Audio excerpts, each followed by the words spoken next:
नमस्कार दोस्तों, स्वागत है आपका फिर से हमारे चैनल बुक नूब दून पर।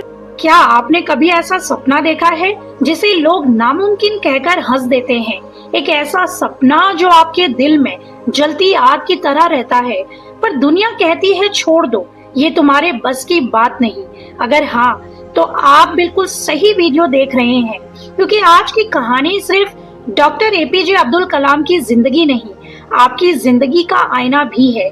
सोचिए, एक छोटा सा बच्चा जिसके पैरों में चप्पल नहीं, जेब में पैसे नहीं और घर में चूल्हा तक मुश्किल से जलता हो, वही बच्चा एक दिन भारत का राष्ट्रपति बन जाता है। एक लड़का जो समुद्र किनारे नावों को बहते हुए देखता है, वही आगे चलकर ऐसे मिसाइल बनाता है जिनसे दुनिया भारत को सलाम करने लगती है। यह सिर्फ बायोग्राफी नहीं, यह आग की उड़ान है, विंग्स ऑफ फायर। और हाँ, इस वीडियो के बिल्कुल अंत में हम एक ऐसी अनसुनी सच्चाई बताएंगे जो शायद आपने पहले कभी नहीं सुनी होगी। तो आखिर तक बने रहिए। ये वीडियो भले ही थोड़ी लंबी जरूर होगी, लेकिन यकीन मानिए, एक भी जरूरी बात छूटेगी नहीं। हम आपको ऐसा ज्ञान देंगे जो आपकी सोच को बदल के रख देगा। आज की वीडियो में आप जानेंगे कैसे एक साधारण परिवार का बच्चा मिसाइल मैन बना, कैसे गरीबी और संघर्ष को उन्होंने अपनी उड़ान की ताकत बनाया, विंग्स ऑफ फायर की वे सीखें जो आपकी सोच बदल सकती हैं, कलाम सर की मेहनत, नाकामी, विज्ञान और जीवन दर्शन की गहराई, और आखिर में वह सच्चाई जिसे सुनकर आपका दिल बदल जाएगा। तो दोस्तों, चलिए शुरू करते हैं ये अद्भुत यात्रा। चैप्टर 1, रामेश्वरम का मासूम सपना। कहानी शुरू होती है दक्षिण भारत के एक छोटे से द्वीप रामेश्वरम से। 1931 का समय था। हवा में समुद्र की नमकीन खुशबू, सुबह सुबह मछुआरों की आवाजें और एक छोटा सा बच्चा, नाम अब्दुल पकीर जैनुलाब्दीन अब्दुल कलाम। कलाम एक साधारण परिवार में पैदा हुए। पिता जैनुलाब्दीन एक ईमानदार, मेहनती और आध्यात्मिक व्यक्ति। माँ अम्मा बेहद दयालु, सरल और हमेशा जरूरतमंदों की मदद करने वाली। घर छोटा था, पैसा कम था, पर संस्कार और सादगी बहुत बड़ी थी। कलाम बचपन से ही जिज्ञासु थे। उनकी आंखों में हमेशा एक चमक रहती थी, दुनिया को समझने की, जानने की, कुछ नया करने की। हर सुबह वे अखबार बांटते थे ताकि अपने स्कूल की फीस खुद निकाल सके। लेकिन ये काम उनके लिए सिर्फ कमाई नहीं था, यह दुनिया को देखने का पहला मौका था। गुरुजन बताते थे कि वह बेहद शांत, समझदार और मेहनती छात्र थे, लेकिन एक चीज जो उन्हें अलग बनाती थी वो थी उनकी कल्पना शक्ति। वे आसमान में उड़ते पंछियों को देखकर सोचते, क्या इंसान भी ऐसे उड़ सकता है? शायद यही सवाल आगे चलकर मिसाइल विज्ञान की दिशा बन गया। लेकिन एक दिन ऐसा आया जिसने उनके दिल में आग जला दी। विंग्स ऑफ फायर की असली शुरुआत। उनके स्कूल के विज्ञान शिक्षक श्री शिव सुब्रमण्यम अय्यर ने उन्हें पहली बार विज्ञान की उड़ान दिखाई। उन्होंने बच्चों को समुद्र किनारे ले जाकर समझाया कि पक्षी कैसे उड़ते हैं। कलाम उस दिन घंटों तक उन पंखों को देखते रहे और दिल में बस एक ही बात थी, मेरी जिंदगी उड़ान के लिए बनी है। लेकिन उड़ान आसान नहीं थी। गरीबी, सीमित साधन, समाज की सोच, सब कुछ उनके रास्ते में खड़ा था। पर कलाम कभी शिकायत नहीं करते। वे कहते, अगर आपके सपने बड़े हैं तो मुश्किलें भी बड़ी आएंगी, पर वही मुश्किलें आपकी ताकत बनती हैं। अगले कुछ सालों में उन्होंने इतना पढ़ा, इतना सीखा, इतनी मेहनत की कि रामेश्वरम का यह साधारण सा बच्चा सपनों की दुनिया से निकलकर विज्ञान की दुनिया में कदम रखने ही वाला था। और यहीं से उनकी असली यात्रा शुरू होती है। लेकिन उन्हें नहीं पता था कि आगे आने वाला रास्ता कितना कठिन और कितना महान होने वाला है। लेकिन दोस्तों, अगले हिस्से में जो हुआ उसने कलाम की पूरी जिंदगी की दिशा बदल दी और उसी से उनकी उड़ान की शुरुआत हुई। तो बने रहिए। पार्ट 2, संघर्ष की पहली उड़ान, स्कूल से विज्ञान तक। जहाँ सपने बड़े होते हैं, वहाँ रास्ते भी उतने ही कठिन होते हैं, और यही कठिन रास्ता अब शुरू हो चुका था कलाम के लिए। रामेश्वरम जैसे छोटे द्वीप में शिक्षा के साधन बहुत कम थे। अच्छे स्कूल, प्रयोगशालाएं, विज्ञान के मॉडल, ये सब सिर्फ किताबों में थे, लेकिन कलाम के अंदर जो आग थी वह हर कमी से बड़ी थी। वह घंटों पढ़ाई करते, सवाल पूछते, प्रयोगों के बारे में सोचते। उनके पिता चाहते थे कि बेटा पढ़े, आगे बढ़े, दुनिया में अपना नाम बनाए, लेकिन घर की आर्थिक स्थिति बहुत कमजोर थी। कई बार तो किताबें खरीदने के लिए भी पैसे नहीं होते थे। ऐसे में कलाम पुराने अखबार, स्कूल की पुरानी कॉपियां और फेंके हुए पन्नों पर लिखकर पढ़ते थे। उनकी माँ हर रात उन्हें खाने का बड़ा हिस्सा परोस देती थी और खुद कम खाती थी, सिर्फ इसलिए कि उनका बेटा मजबूत रहे और पढ़ सके। यह त्याग, यह प्रेम कलाम की जिंदगी में शक्ति बन गया। धीरे धीरे वे अपने स्कूल के सबसे होनहार छात्रों में गिने जाने लगे। खासकर गणित और विज्ञान में उनकी पकड़ बेहद मजबूत हो गई थी। उन्हें मुश्किल सवाल हल करने में मजा आने लगा। लेकिन असली मोड़ तब आया जब उनके विज्ञान शिक्षक अय्यर सर ने उन्हें सिर्फ पढ़ाया नहीं, उड़ना सिखाया। अय्यर सर कहते थे, कलाम, अगर तुम उड़ना चाहते हो तो तुम्हें अपने डर, अपनी सीमाएं और अपनी परिस्थितियां तीनों को हराना होगा। इन बातों ने कलाम के दिल में गहरी जगह बना ली। स्कूल की पढ़ाई पूरी करने के बाद कलाम ने आगे बढ़ने का फैसला किया, पर आगे का रास्ता बहुत ज्यादा मुश्किल था। उन्हें शहर जाकर उच्च शिक्षा लेनी थी, जिसका खर्चा लगभग नामुमकिन था, लेकिन परिवार ने हिम्मत नहीं हारी। उनके भाई ने पैसे जुटाए, रिश्तेदारों ने भी मदद की और कलाम ने भी छोटे छोटे काम करके अपनी पढ़ाई जारी रखी। फिर वह दिन आया जब उन्होंने तिरुचिरापल्ली के सेंट जोसेफ कॉलेज में दाखिला ले लिया। यह उनकी जिंदगी का एक बड़ा कदम था, क्योंकि पहली बार वे अपने छोटे द्वीप से बाहर बड़ी दुनिया देखने जा रहे थे। यहाँ पहुंचकर उन्हें लगा यही वो जगह है जहाँ सपनों को सच करने की शुरुआत होती है। कॉलेज में उन्हें विज्ञान की असली दुनिया दिखी। प्रयोगशालाएं, मॉडल, मशीनें और नए विचार, सब कुछ उनको सपने जैसा लगा।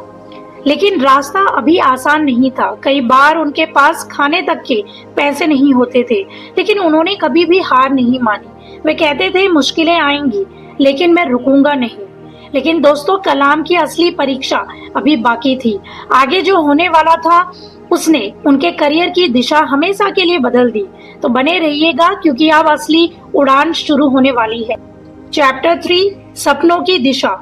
भौतिकी से एरोनॉटिकल इंजीनियरिंग तक जिंदगी में कुछ फैसले ऐसे होते हैं जो आपकी पूरी दिशा बदल देते हैं। कलाम के लिए यह मोड़ अब आने ही वाला था। सेंट जोसेफ कॉलेज में पढ़ते पढ़ते कलाम को समझ आने लगा था कि उनकी असली रुचि सिर्फ पढ़ाई में नहीं बल्कि आकाश में है। उन्हें विज्ञान की हर शाखा पसंद थी, लेकिन पंछियों की उड़ान, हवाई जहाजों की बनावट और आसमान की रहस्यमयी दुनिया उन्हें किसी जादू की तरह खींच रही थी। डिग्री पूरी करने के बाद उन्हें अपने जीवन का सबसे बड़ा फैसला लेना था, आगे किस दिशा में जाना है। काफी सोच विचार के बाद उन्होंने चुना एरोनॉटिकल इंजीनियरिंग। ये फैसला आसान नहीं था, क्योंकि इस क्षेत्र में जाना मतलब था कठिन पढ़ाई, भारी खर्च और दिल तोड़ देने वाली मेहनत। लेकिन कलाम को पता था, अगर उड़ना है तो रास्ता कठिन ही होगा। उन्होंने चेन्नई की प्रतिष्ठित MIT, Madras institute of technology में एडमिशन ले लिया। यह वही जगह थी जहां भारत के सबसे प्रतिभाशाली छात्र आते थे, और यहाँ पहली बार कलाम को यह महसूस हुआ कि उन्हें अपने सपनों के लिए सच में लड़ना पड़ेगा। MIT में उनके सामने एक नया ही संसार खुल गया। मशीनें, workshop, aircraft model, engineering, design और अद्भुत प्रयोग। यही वह जगह थी जिसने उनके सपनों को असल आकार दिया। लेकिन MIT की फीस बहुत ज्यादा थी, परिवार के पास इतने पैसे नहीं थे।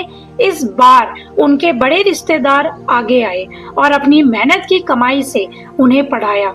कलाम ने यह एहसान हमेशा याद रखा और कहा, दूसरों का त्याग ही मेरी असली पूंजी है। MIT में रहते हुए उन्हें एक महत्वपूर्ण प्रोजेक्ट मिला, एक छोटे एयरक्राफ्ट का मॉडल बनाना। यह प्रोजेक्ट इतना मुश्किल था कि कई छात्र हार मान गए, लेकिन कलाम ने 3 दिन 3 रात बिना रुके काम किया। जब उनके गुरु ने काम देखा तो सिर्फ एक ही बात कही, कलाम, तुम सिर्फ इंजीनियर नहीं होगे, तुम भारत की उड़ान बनोगे। इन बातों ने उन्हें अंदर तक बदल दिया। अब वे जानते थे कि भविष्य में उनकी मंजिल सिर्फ नौकरी नहीं बल्कि भारत की रक्षा, विज्ञान और प्रगति से जुड़ी होगी। धीरे धीरे उनकी मेहनत रंग लाने लगी। उन्हें ये समझ आने लगा कि उड़ने का सपना सिर्फ किताबों से पूरा नहीं होता। इसके लिए साहस, अनुशासन और खुद पर भरोसा चाहिए। लेकिन असली तूफान अब आने वाला था। MIT से निकलते ही कलाम के सामने एक ऐसा झटका आया जो उन्हें तोड़ भी सकता था और बना भी सकता था, और उन्होंने जो फैसला लिया वही उन्हें इतिहास में दर्ज कराने वाला बन गया। अगले अध्याय में आप जानेंगे उस निर्णायक क्षण के बारे में। चैप्टर 4, इसरो में पहली उड़ान, संघर्ष, असफलता और हिम्मत। इसरो पहुंचने के बाद कलाम को लगा कि अब उनकी असली परीक्षा शुरू हुई है। 1960 से 70 का समय था। भारत अभी अभी अंतरिक्ष के बारे में सीखना शुरू कर रहा था। न आधुनिक मशीनें थी, न बड़ी लैब थी, न इंटरनेशनल सपोर्ट था। पैसे की कमी अलग थी, लेकिन टीम के अंदर एक चीज थी, वो था जुनून। इसी दौर में कलाम को SLV-3 प्रोजेक्ट सौंपा गया। यह भारत का पहला रॉकेट था जो अपने दम पर सैटेलाइट को अंतरिक्ष में पहुंचाने वाला था। यह मिशन न सिर्फ विज्ञान का सवाल था बल्कि यह देश के आत्मविश्वास की लड़ाई भी था। शुरुआत से ही संघर्ष शुरू हो गया। कभी रॉकेट के पार्ट सही नहीं आते, कभी मैकेनिकल टेस्ट फेल हो जाता, कभी गणना में छोटी सी गलती सब कुछ बिगाड़ देती। टीम कई कई रातें लैब में ही बिताती थी और जरा सी असफलता भी अगले दिन फिर से चुनौती बनकर खड़ी हो जाती। लेकिन कलाम की एक खासियत हमेशा टीम को संभाल लेती। वह कभी निराश नहीं होते थे।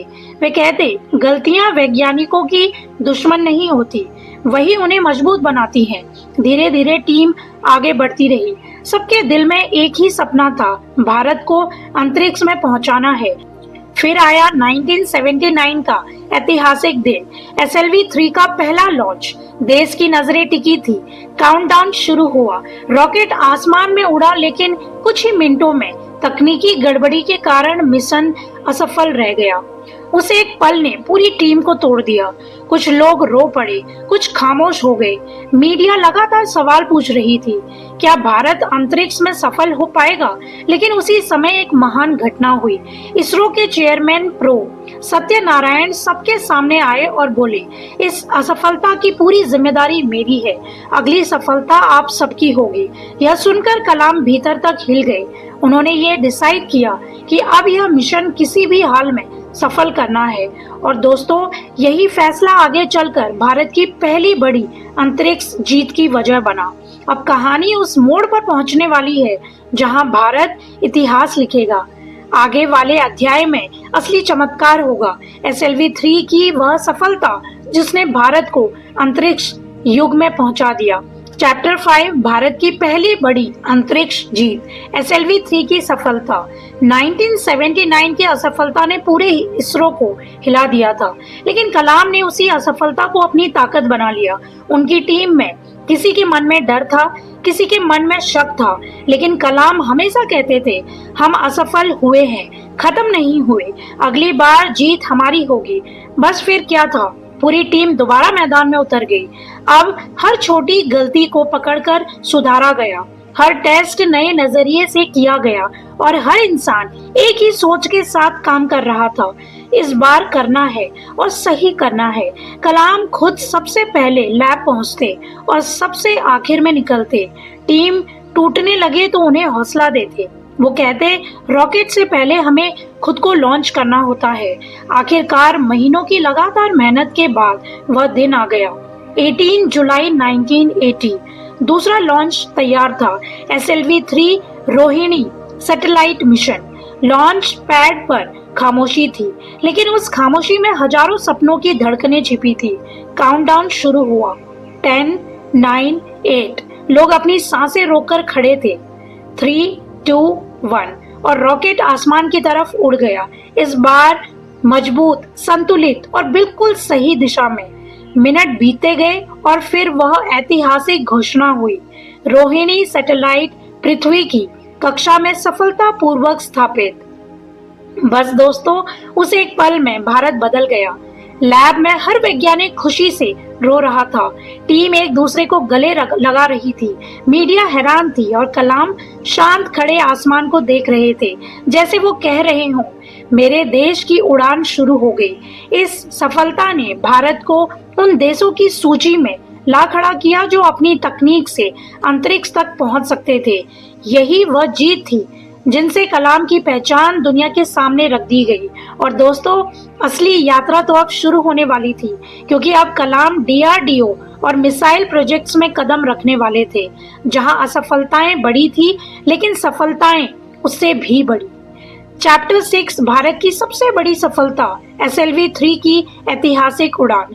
कई महीनों की कड़ी मेहनत, अनगिनत रातों की जाकर की गई तैयारी और असफलता से सीखी गई सीख अब एक नई ऊर्जा में बदल चुकी थी। इसरो फिर से अपने सपने के सामने खड़ा था। SLV-3 का अगला लॉन्च। इस बार माहौल अलग था। हर इंजीनियर, हर वैज्ञानिक अपने काम को सिर्फ एक प्रोजेक्ट की तरह नहीं देख रहा था, बल्कि जैसे ये पूरे देश का दिल था। डॉक्टर अब्दुल कलाम इस मिशन के केंद्र में थे, लेकिन उनकी सबसे बड़ी ताकत थी उनकी टीम। वो हर युवा वैज्ञानिक से रोज कहते, सफलता अकेले नहीं मिलती, टीम के भरोसे और मिलकर किए काम से पैदा होती है। लॉन्च का दिन आया। श्रीहरिकोटा की जमीन हमेशा की तरह शांत नहीं थी। हवा में उम्मीदें और घबराहट दोनों एक साथ थी। कंट्रोल रूम में सबके चेहरे तनाव से भरे हुए थे, लेकिन अंदर एक छोटी सी मुस्कान भी थी, जो ये बताती थी कि इस बार सब ठीक होगा। काउंटडाउन शुरू हुआ। 10, 9, 8। हर सेकेंड पूरे देश की धड़कनें साथ में बढ़ने लगी। 3, 2, 1। और फिर वो पल आया। SLV-3 आग की लपटों के साथ आकाश की ओर बढ़ा। रॉकेट का उड़ना जैसे पूरे भारत का उड़ना था। इस बार कोई गलती नहीं हुई, न कोई रुकावट, न कोई डर। जब स्क्रीन पर सफलता का संकेत आया, कंट्रोल रूम तालियों से गूंज उठा। लोग एक दूसरे को गले लगा रहे थे। कई वैज्ञानिक की आंखों में खुशी के आंसू बह रहे थे, और बीच में खड़े डॉक्टर कलाम सिर्फ शांत मुस्कुरा रहे थे, क्योंकि ये जीत सिर्फ उनकी नहीं थी, ये उन सबकी थी जिन्होंने हार मानने से इनकार किया। SLV-3 की सफलता ने दुनिया को दिखा दिया कि भारत सिर्फ एक विकासशील देश नहीं, बल्कि स्पेस टेक्नोलॉजी का उभरता सितारा है। और इसी उड़ान के साथ doctor Abdul Kalam missile man of India बनने की राह पर थे। ये मिशन सिर्फ एक लॉन्च नहीं था, ये सबूत था कि जब देश के लोग मिलकर सपने देखते हैं तो आकाश भी छोटा पड़ जाता है। चैप्टर 7, मिसाइल प्रोजेक्ट्स की शुरुआत और मिसाइल मैन बनने की राह। SLV-3 की सफलता ने सिर्फ भारत को अंतरिक्ष के नक्शे पर मजबूत नहीं किया, इसने एक नए दौर की शुरुआत कर दी। देश को अब ऐसे वैज्ञानिक की जरूरत थी जो सिर्फ सपने ना देखें, बल्कि उन्हें हकीकत में बदल कर दिखा सके। और सबकी नजरें एक ही नाम पर टिक गई, डॉक्टर APJ अब्दुल कलाम। सरकार ने उन्हें डिफेंस रिसर्च एवं development organisation, that means DRDO में एक अहम जिम्मेदारी दी। अब उनका अगला मिशन था भारत को शक्तिशाली मिसाइल टेक्नोलॉजी देना, एक ऐसा काम जिससे देश की सुरक्षा और आत्मनिर्भरता दोनों सीधी जुड़ी थी। लेकिन ये रास्ता आसान नहीं था। मिसाइल टेक्नोलॉजी बेहद जटिल होती है। सैकड़ों वैज्ञानिक, हजारों उपकरण, सालों की मेहनत और छोटी सी गलती भी पूरे प्रोजेक्ट को खत्म कर सकती थी। लेकिन कलाम का तरीका अलग था। वो हर युवा वैज्ञानिक को सिखाते थे कि कभी भी डर कर काम मत करो, सीख कर काम करो। असफलता रास्ता रोकती नहीं, रास्ता दिखाती है। इसी सोच से integrated guided missile development program की शुरुआत हुई। भारत ने एक साथ 5 बड़ी मिसाइलों पर काम शुरू किया, पृथ्वी, त्रिशूल, आकाश, नाग और अग्नि। इतनी बड़ी योजना दुनिया में बहुत कम देशों ने एक साथ शुरू की थी। कलाम की लीडरशिप का जादू ये था कि वो अपनी टीम को सिर्फ आदेश नहीं देते थे, बल्कि हर छोटे वैज्ञानिक के साथ बैठकर चर्चा करते, प्रॉब्लम समझते और खुद हाथ लगाकर हल निकालते। टीम उन्हें ऑलवेज स्माइलिंग साइंटिस्ट कहती थी, क्योंकि इतना तनाव होने के बावजूद उनके चेहरे पर हमेशा सुकून भरी मुस्कान रहती थी। पहली सफलता मिली अग्नि मिसाइल के सफल परीक्षण से। जब मिसाइल ने आसमान में उड़कर अपना लक्ष्य हासिल किया, पूरे देश में गर्व की लहर दौड़ गई। भारत ने दुनिया को दिखा दिया कि हम किसी से पीछे नहीं हैं। उस दिन अखबारों में हेडलाइन थी, भारत के मिसाइल प्रोग्राम के पीछे खड़े शांत लेकिन अद्भुत वैज्ञानिक डॉक्टर अब्दुल कलाम। और यहीं से एक नया नाम जन्मा, मिसाइल मैन ऑफ इंडिया। कलाम के लिए यह सिर्फ एक उपाधि नहीं, बल्कि देश की तरफ से सबसे बड़ी सराहना थी। चैप्टर 8, राष्ट्रपति भवन तक की यात्रा, एक साधारण इंसान का असाधारण मुकाम। डॉक्टर एपीजे अब्दुल कलाम की जिंदगी का शायद सबसे अनोखा मोड़ तब आया जब विज्ञान की लैब में काम करने वाला, फाइलों और फॉर्मूला में खोया रहने वाला यह शांत सा इंसान अचानक देश की राजनीति के केंद्र में पहुंच गया। कभी उन्होंने सोचा भी नहीं था कि एक दिन भारत का ही नहीं बल्कि पूरी दुनिया का सबसे सम्मानित लोकतांत्रिक पद, भारत का राष्ट्रपति, उनकी झोली में आएगा। यह कहानी शुरू होती है 2002 से, जब भारत ने नेताओं, वैज्ञानिकों और आम नागरिकों में एक ही बात थी, हमें ऐसा राष्ट्रपति चाहिए जो देश को जोड़ सके, प्रेरित कर सके और राजनीति के पार सोच सके। और जब नामों की लिस्ट बननी शुरू हुई, उनमें एक ही नाम चमक रहा था, वो था डॉक्टर एपीजे अब्दुल कलाम का। कलाम सर राजनीति में नहीं थे, ना कोई उनकी पार्टी थी, ना कोई कैंपेन, ना कोई भाषण। उन्हें खुद भी विश्वास नहीं हो रहा था कि ये प्रस्ताव सच है, लेकिन देश की जनता में उनके लिए जो प्रेम था वह किसी चुनाव प्रचार से ज्यादा ताकतवर था। जब उनकी उम्मीदवारी तय हुई, पूरा देश एक अनोखे जोश से भर गया। स्कूलों में बच्चे उनके पोस्टर लगाने लगे। टीचर्स कहते थे कि अगर कलाम राष्ट्रपति बनेंगे तो भारत का भविष्य बदल जाएगा, और सच भी यही था। चुनाव में उन्हें भारी समर्थन मिला और वे भारत के 11वें राष्ट्रपति चुने गए। लेकिन असली कहानी यहाँ शुरू होती है, क्योंकि उनका राष्ट्रपति काल बिल्कुल अलग था। राष्ट्रपति बनने के बाद भी उनका लाइफस्टाइल बिल्कुल वैसा ही था, साधारण सा। न महंगे कपड़े, न बड़ी बड़ी सुरक्षा मांगे, न कोई शानो शौकत। वे कहते थे, पद बड़ा हो सकता है लेकिन इंसान बड़ा सिर्फ दिल से बनता है।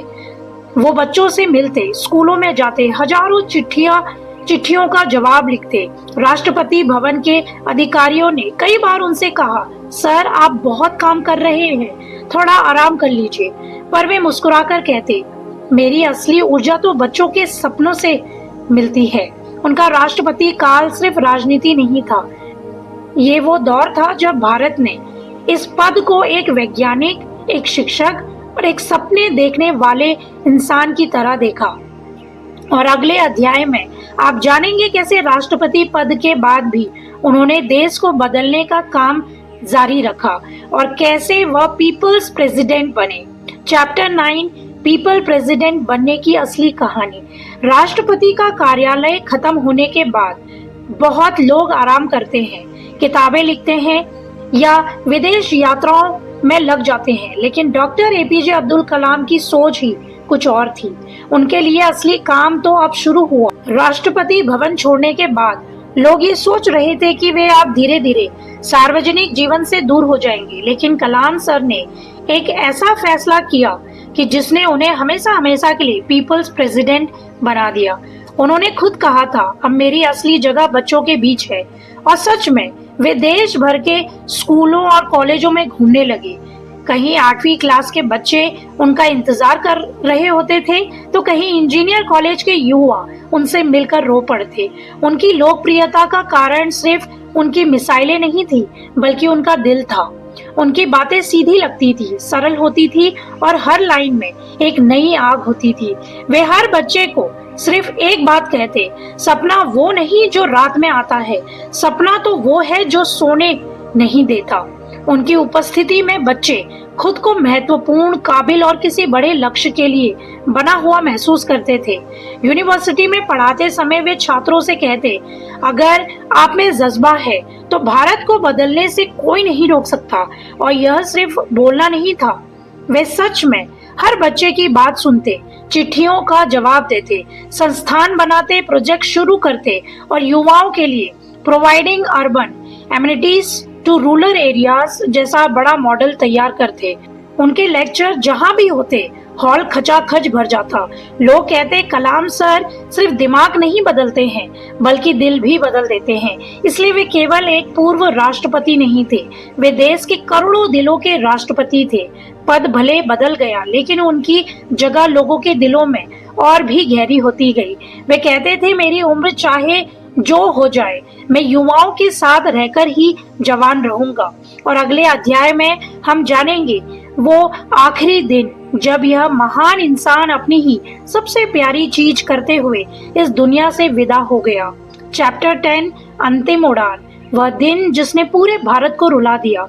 डॉक्टर कलाम के लिए जिंदगी का मतलब था सपनों को जगाना, उम्मीदें जगाना और युवाओं को उनकी ताकत याद दिलाना। और हैरानी की बात यह है कि जिस चीज से उन्हें सबसे ज्यादा प्यार था उसी को करते हुए उन्होंने अपनी आखिरी सांसें ली। 27 जुलाई 2015, मेघा भरा आसमान, हल्की ठंडी हवाएं और शिलोंग का शांत शहर। कलाम सर आईएम शिलोंग में छात्रों के लिए लेक्चर देने पहुंचे थे। उनके हाथ में वही पुराना बैग था, वही सरल कपड़े और वही प्यारी सी मुस्कान। वे थके हुए भी थे लेकिन उत्साह पहले जैसा ही था। स्टेज पर पहुंचते ही उन्होंने बोर्ड पर बड़े बड़े अक्षरों में लिखा, life is an immense opportunity, जिंदगी एक विशाल मौका है। फिर उन्होंने छात्रों से कहा, मैं आज आपको सस्टेनेबल डेवलपमेंट के साथ ड्रीमिंग बिग के बारे में बताना चाहता हूँ। लेकिन लेक्चर शुरू होते ही अचानक उनका हाथ रुका। एक पल के लिए उनकी आवाज धीमी हुई और फिर वे सीधा गिर पड़े। पूरे हॉल में सन्नाटा छा गया। छात्र दौड़ने लगे, डॉक्टर बुलाए गए लेकिन डॉक्टरों ने साफ शब्दों में कहा, हम उन्हें वापस नहीं ला पाए। यह सुनते ही पूरा देश हिल गया। सड़कों पर, स्कूलों में, टीवी चैनलों पर, हर जगह सिर्फ एक ही नाम, डॉक्टर एपीजे अब्दुल कलाम। हर कोई यही कह रहा था, सर ने जीवन भर युवाओं को उठाया और जाते जाते भी छात्रों के बीच ही थे। उन्हें कभी शक्ति, पैसा, आराम या शोहरत नहीं चाहिए थे। वे कहते थे मेरी संपत्ति मेरी किताबें, मेरे छात्र हैं और उनका भविष्य है। जब उनका शरीर अंतिम यात्रा के लिए निकला, हजारों लोग रो रहे थे, पर सबसे ज्यादा रो रहे थे बच्चे, क्योंकि उन्हें लगा जैसे उनका सपना, उनका अपना कोई चला गया है। कलाम सर ने कोई महल नहीं छोड़ा, कोई बड़ी विरासत नहीं छोड़ी, पर उन्होंने देश को सपने देखना सिखाया। और शायद यही उनकी असली अंतिम उड़ान थी, भारत को एक ऐसे मोड़ पर छोड़ जाना जहां हर बच्चा अपने दिल में एक मिसाइल लिए घूमता है, सपनों की मिसाइल। चैप्टर 11 किताबों में अमर हुए कलाम, सीख जो हर इंसान को जिंदगी बदलने की ताकत देती है। डॉक्टर एपीजे अब्दुल कलाम के जाने के बाद लगता है जैसे उन्होंने अपने पीछे सिर्फ यादें नहीं, एक पूरा खजाना छोड़ दिया है। ये खजाना है उनकी किताबें, उनके विचार और वे सीखें जो किसी भी इंसान की जिंदगी का रास्ता बदल सकती हैं। बहुत लोग मानते हैं कि कलाम सर सिर्फ वैज्ञानिक थे, लेकिन सच यह है कि वह दिल से एक टीचर थे। उनके लिए देश की सबसे बड़ी ताकत थी युवा सोच। वे कहते थे अगर 18 से 30 साल के युवाओं की सोच बदल दो तो पूरा देश खुद बदल जाएगा। उन्होंने अपनी जिंदगी के अनुभवों को कई किताबों में लिखा है, लेकिन विंग्स ऑफ फायर और इग्नाइटेड माइंड्स दो ऐसी किताबें हैं जिनसे लाखों लोगों को नया रास्ता मिला है। इन किताबों में उन्होंने सिर्फ अपनी कहानी नहीं लिखी, उन्होंने वो बातें बताई हैं जो हमें स्कूलों में नहीं सिखाई जाती, जैसे फेल होना बुरा नहीं है, फेल तो फर्स्ट अटेम्प्ट इन लर्निंग है। यह लाइन ही किसी टूटे हुए दिल को फिर से उड़ने की ताकत देती है। कलाम सर कहते थे कि इंसान को हमेशा 3 चीजें साथ रखनी चाहिए, सपना, मेहनत और विश्वास। अगर इनमें से एक भी चीज गिर जाए तो दूसरी 2 उसे संभाल सकती हैं, पर अगर सपना ही टूट जाए तो फिर जिंदगी आगे नहीं बढ़ती। उनकी एक और गहरी सीख थी, आप जहां भी हो, जैसा भी काम करो, अपना बेस्ट दो, क्योंकि कल आपकी जगह कोई और आ सकता है, लेकिन आपके नाम के साथ जुड़ी इज्जत सिर्फ आपकी मेहनत बनाती है। उनकी सोच अलग थी, वे हर बच्चे में हीरो देखते थे, हर छात्र में एक नेता और हर गरीब घर में एक वैज्ञानिक बनने की संभावना। कलाम सर की किताबें आज भी इसलिए लोकप्रिय हैं क्योंकि वे पढ़ने में कठिन नहीं, महसूस करने में आसान है। उनकी हर लाइन दिल में उतर जाती है, मानो वह आज भी पास बैठकर समझा रहे हों। लोग कहते हैं कि महान लोग मरते नहीं, वे अपने विचारों में जिंदा रहते हैं, और कलाम सर ऐसा ही एक नाम है। उनकी उड़ान भले थम गई, लेकिन उनकी सोच आज भी हर युवा को पुकारती है, उठो, कुछ बड़ा सोचो, दुनिया तुम्हारा इंतजार कर रही है। चैप्टर 12, एक ऐसा भारत जिसका सपना कलाम सर ने देखा था। डॉक्टर कलाम की कहानी केवल उनके जन्म, संघर्ष, वैज्ञानिक उपलब्धियों या राष्ट्रपति बनने पर खत्म नहीं होती। असल में कलाम सर की अंतिम इच्छा, असली ख्वाहिश और सबसे बड़ा सपना तो अभी पूरा ही नहीं हुआ। वो सपना था एक विकसित, मजबूत और एकजुट भारत का।